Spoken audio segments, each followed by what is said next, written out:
ጽምዶ የቀሰቀሰው የህዝብ ቁጣ። የአማራ ፋኖ ብሔራዊ ንቅናቄ ከፍተኛ አመራሮች የአማራን ርስቶች በመውረር ሉዓላዊ ሀገር መሰረታለሁ ከሚለው የህወሓት ቡድን ጋር የሚያደርጉት የፖለቲካ ግልሙትና በአስቸኳይ እንዲቆም ተጠየቀ። የአማራ ፋኖ ብሔራዊ ንቅናቄ የወቅቱ ሊቀመንበር ዘመነ ካሴን ጨምሮ የድርጅቱ የህዝብ ግንኙነት እንዲሁም ሌሎች ከፍተኛ አመራሮች ከህወሓትና መሰል ታጣቂ ቡድኖች ጋር በጋራ ለመስራት ትብብር ፈጥረናል ማለታቸውን ተከትሎ ከፍተኛ ህዝባዊ ተቃውሞ ተነስተዋል። የአመራሮቹን የትብብር መግለጫና የህወሓትን ወቅታዊ አቋም የተመለከቱትና ከትናንት በፊት በኤክስ ገጻቸው ወቅታዊ መልእክት ያስተላለፉት በአማራ የህልውና ትግል ጉልህ ድርሻ ያላቸው እንዲሁም የአማራ ፋኖ ብሔራዊ ንቅናቄ ሲመሰረት ከፊት ሆነው ሲያስተባብሩ የነበሩት ሻለቃ ዳዊት ወልደ ጊዮርጊስ አማራ ከህወሓት ጋር በፍጹም ህብረት ማድረግ የለበትም፣ ፋኖ በህዝብ ቁጥር በሰው ኃይል ጥራትና በመላ ሀገሪቱ ባለው ድጋፍ የበላይነት ያለው ኃይል ነው። ሁሉም ብሔረሰቦችና ህዝቦችን የወከሉ የታጠቁ አካላት ህብረት ቢፈጥሩም እንኳን የእነዚህ ኃይሎች ዓላማ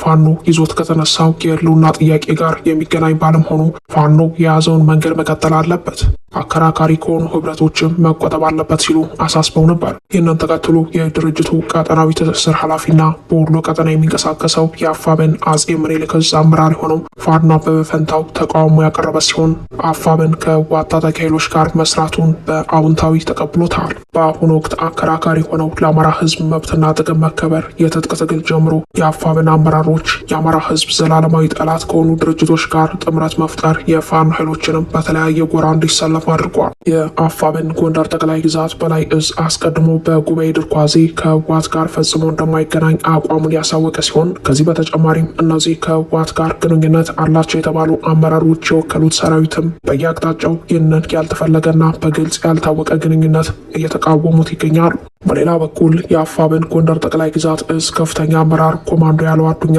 ተፈጠረ የተባለውን ጥምረት አስመልክቶ በግል የማህበራዊ ትስስር ገጹ ተቃውሞ ያቀረበ ሲሆን የአማራን ህዝብ በማንነቱ ለይቶ ሲያጠቃ የነበረና ልታገለው ነፍጥ አንግቤ የወጣውለት አካል አታጋይ ሆኖ ከመጣ የድርጅቱ ከፍተኛ አመራሮች የተባሉትን እብደት ያሳያል እንጂ ከቶውኑ ከዚህ ኃይል ጋር አንሰለፍም ሲል እንቅጩን ተናግሯል። የአፋብን ከፍተኛ አመራሮችን የጓዳ ጥምረት አስመልክቶ የቀድሞው የመኢአድ አመራር የዓለም አቀፍ የአማራ ማህበር ንቅናቄ የቦርድ አባል የአማራ ማህበራት በአውሮፓ ዋና ጸሐፊ የነበሩትና የአሁኑ የአማራ ህብረት በሙኒክ ሊቀመንበር የሆኑት አቶ አደራ አበበ ባስተላለፉት ወቅታዊ መልእክት ከእንግዲህ በኋላ ተላላኪውን እንጂ ላኪውን የምንጠይቅበት ምንም አይነት ምክንያት የለንም ሲሉ ገልጸዋል። ብቸኛው የመዳኛ መንገዳችን የፋኖ አንድነት ነው ያለን በኩራት በተስፋ የደገፍነውን ትግል ስልጣንን በአቋራጭ ለመያዝ የቋመጡና በስልጣን ምክንያት አንድነቱ እንዳይመጣ ሆን ብለው ሲበጠብጡ የቆዩ ታጋዮቻችን ጠላት አጥብቆ የሚፈራውን የአማራ የውስጥ አንድነት በራስ በቅነትና በጽናት የመታገል መንገድ ወደ ጎን ገፍተው ውጫዊ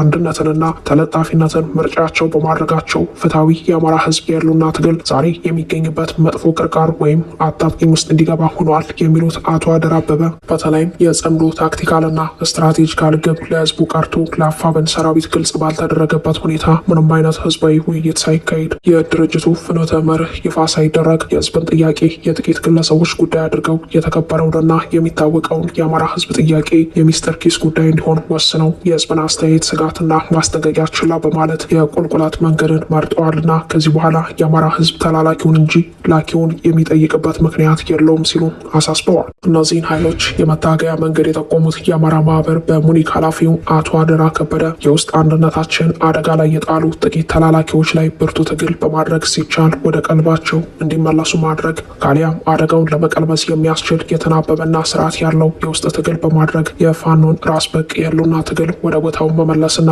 አጠናክሮ ማስቀጠል የአማራነት ግዴታችን ነው ብለዋል። ጽምዶ የተባለው አዲስ የቀጠና ህብረት በአንድ በኩል ሉዓላዊ ሀገራትና ፍጹም ተጻራሪ ዓላማና ግብ ያላቸው የውስጥ ኃይሎች የተሰባሰቡት የስምምነታቸው ሂደትና ህጋዊነት የማይታወቅ የፋኖን የጀግንነት ክብር የሚነካ ለጋውንና ያልጠናውን የአማራ ፋኖ የውስጥ አንድነትን በእንጭጩ የሚቀጭ የአማራን ህዝብ መከራና ስቃይ የሚያራዝም አደገኛ ጥምረት ነው ያሉት አቶ አደራ በሌላ በኩል ለአማራ ጠላቶች በተለይም መቼም ለማይለወጠው ለህወሓት አስቦትም ሆነ አልሞት የማያውቀው ከሰማይ የወረደ መና እንደቀረበለት የሚቆጠር መልካም አጋጣሚ እየፈጠረለት መሆኑን አስገንዝበዋል። አቶ አደራ ከበደ ይህንን ሀሳብ ለመስጠታቸው መነሻ ምክንያታቸውን ያቀረቡት በድርጅቱ የህዝብ ግንኙነት መምሪያ ኃላፊ በሆነው አስረስ ማረ ዳምጤ በኩል እንደ ከዚህ በፊቱ ዙሪያ ጥምጥምና የማለማመድ መልእክት ሳይሆን ለየት ባለ መልኩ ወደ ገደለው በመግባት ጽምዶ የተባለው ስብስብ የጋራ የስምምነት ሰነድ ላይ ለመፈራረም ዝግጅቱ እንደጨረሰና በቅርብ ቀናት ውስጥ ይፋ እንደሚደረግ በማያሻማ ቃላት ፍርጥም አድርጎ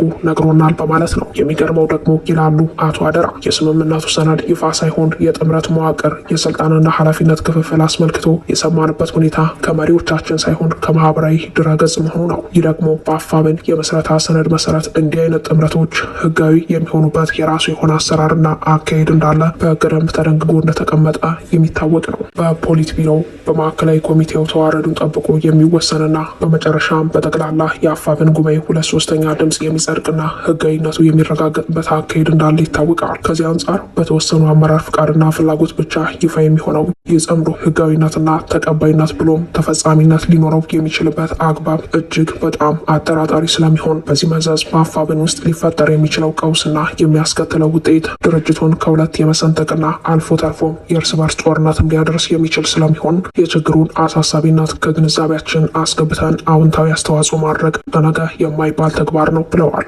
አስረስ ማረ በአንከር ሚዲያ በኩል ቀርቦ ጽምዶ ትብብር የተባለው ነገር አለ ወይ? የተጀመረ ነገርስ አለ ወይ? ተብሎ ለተጠየቀው ጥያቄ ይህንን ጉዳይ በተመለከተ አፋብን ከተመሰረተበት ጀምሮ ይፋዊ አቋማችን የወሰድንበት፣ ሌሎችን የውጭ ኃይሎች የትግሉ አካል እንዲሆኑ ተከታታይ የሆኑ ጥሪዎችን ስናደርግ የቆየንበት፣ በተለያዩ መድረኮች በምናደርጋቸው ውይይቶች ስንገልጽበት የቆየንበት ነው። ድርጅታችን ቀደም ብሎ የያዘውና ሲያራምደው የቆየው አቋም ነው። ሌሎችም ኃይሎች ተመሳሳይነት ያለው አቋም ይዘዋል። ዝርዝር ሁኔታውን በቅርቡ በሚለቀቀው የስምምነት ሰነዱ ይፋ ይሆናል በማለት ተናግረዋል። የአፋብን የህዝብ ግንኙነት ኃላፊ አስረስ ማረ ለሰጠው ምላሽ ተጠየቅ ያቀረቡት አቶ አደራ ከበደ በበኩላቸው አፋብን ሲመሰረት ሁለቱ አደረጃጀቶች ማለትም አፋድና አፋብህ የተስማሙበት ሰነድ ውስጥ ትብብርን አስመልክቶ ባስቀመጧቸው መሰረታዊ ነጥቦች ከሌሎች የኢትዮጵያ ህዝብና የፖለቲካ ኃይሎች ጋር የሚኖረውን ግንኙነት የአማራ ፋኖ ትግል የመጀመሪያ ስራው የሚሆነው መላ ፋኖንና አማራውን ማደራጀትና ወደ አንድ ተቋም ማምጣት ሲሆን፣ በሁለተኛ ደረጃም የአማራ ፋኖ ሀገርን ከመፍረስ የሚታደግና ለበርካታ ግፏን ዋስትና የሚሰጥ መሆኑን ከሚያምኑት የፋኖ ደጋፊ አሁን ያለው ጨፍጫፊ ስርዓት ከሚታገሉ ኃይሎች ጋር በትብብር መስራት የሚል እንዳለ ይጠቀሳሉ። በሌላ በኩል ኢትዮጵያ ውስጥ ካሉ የፖለቲካ ድርጅቶች መካከል የአማራን ክብር ታሪክና አበርክቶ እንዲሁም በሐሰት ትርክት የደረሰበትን ግፍና በደል እውቅና ከሚሰጡና በእውነትና በርትዕ ላይ ቁጭ ብለው ለመነጋገርና በሽግግር ፍትህ ሂደት ውስጥ ችግሩን ከስር መሰረቱ በመንቀል የጋራ ሀገርና እጣ ፈንታ እንዲኖር ከሚፈልጉት ጋር በትብብር መስራትና ሀገርን መታደግ እንደሚቻል ድርጅቱ ተስማምቶበት እንደነበር ያክላሉ። በዚህ ስምምነት በተለይ በቀጠናው በአማራ ጥላቻ ላይ የተመሰረቱና አማራን በማፍረስ ሀገር ለመሆን እየሰሩ ያሉ ጸረ አማራ ድርጅቶች እንደ ህወሓት፣ ኦህዴድ፣ ብልጽግናና ኦነግ አሁንም ድረስ ዓላማቸው በቀጥታ ከአማራ ፋኖ ትግል ዓላማ ጋር ግጭት የሚፈጠር ወይንም የትግላችን ቁልፍ ዓላማዎች የሚያንኮላሽ በመሆኑ በሁለቱም ድርጅቶች በኩል የተጀመረ ትብብር ወይንም አጋርነት ካለ እንዲቋረጥ ተደርጎም በሂደት በጥናት ላይ ተመስርቶ የሚወሰን እንዲሆን መግባባት ላይ ተደርሶ እንደነበር የገለጹት አቶ አደራ ከበደ ድርጅቱ ጠላትና ወዳጆችን የማንጠሪያ መነጽራችን የአማራን ህዝብ ከህልውና አደጋ ለማውጣት የምንታገል እንደመሆኑ መጠን አማራን በጨቋኝነት የሚፈርጁ የፖለቲካ ኃይሎች በአማራ ህዝብ ላይ እያካሄደ ባለው የዘር ማጥፋት ጦርነት ለጨፍጫፊው ብልጽግና አገዛዝ የሀሳብ የቁሳቁስና የሞራል ድጋፍ የሚያደርጉ በአማራ ህዝብ ላይ መንግስት መር የህልውና አደጋ የተጋረጠበት መሆኑን የሚከዱ ከብልጽግና መዋቅር በተመሳሳይ ደረጃ ጠላቶቻችን ናቸው በሚል ድምዳሜ ላይ ተደርሶ እንደነበር ሰነዱን በማስረጃነት ይጠቅሳሉ። ድርጅቱ በወቅቱ ለወደፊት አብሯቸው ሊሰለፉ የሚችሉ ኃይሎችንም ቅድመ ሁኔታ አስቀምጦ እንደነበር የተገለጸ ሲሆን ከእነዚህ ውስጥ በአማራ ላይ በህግና በፖሊሲ ደረጃ የጥላቻ እቅድ ያቀዱ የቀረጹ ጸረ አማራ የሆኑ ትርክት በመስራት አማራውን ለጥቃት እንዲጋለጥ ያደረጉ በአማራ ላይ የፈጸሙት ግፍና በደል የአማራ ህዝብ የስነ ልቦና ስሜት በቀጣይም ለአማራ ህልውና ስጋቱ ነው ሊቀጥሉ የሚችሉ ኃይሎች ጋር በፍጹም ግንኙነት እንደማይኖር ድምዳሜ ላይ ተደርሶም እንደነበር የገለጹት አቶ አደራ ከላይ የተጠቀሱትን መሰረታዊ ሀሳቦች ይዘው ትችታቸውን የሰነዘሩ ሲሆን ጽምዶ የአፋብንን ህገ ደንብ መሰረት አድርጎ የተመሰረተ ጥምረት ነው ወይንስ በተወሰኑ ሰዎች ፍላጎትና ፍቃድ ብቻ ህገወጥ በሆነ መንገድ ነው የሚሉ ተጠየቆችን ካቀረቡ በኋላ የድርጊት ምናልባትም ፍጹም በሆነ ክህደት የሚፈጠር ያላቻ ጋብቻ በመሆኑ ለእነዚህ ጥያቄዎች መልስ እናገኝ ዘንድ አማራውም ሆነ የጠቅላላው የኢትዮጵያ ፈንታ የሚያሳስበው ሁሉ ይህንን ጉዳይ በትኩረት እንዲከታተሉ ጥሪያቸውን አስተላልፈዋል።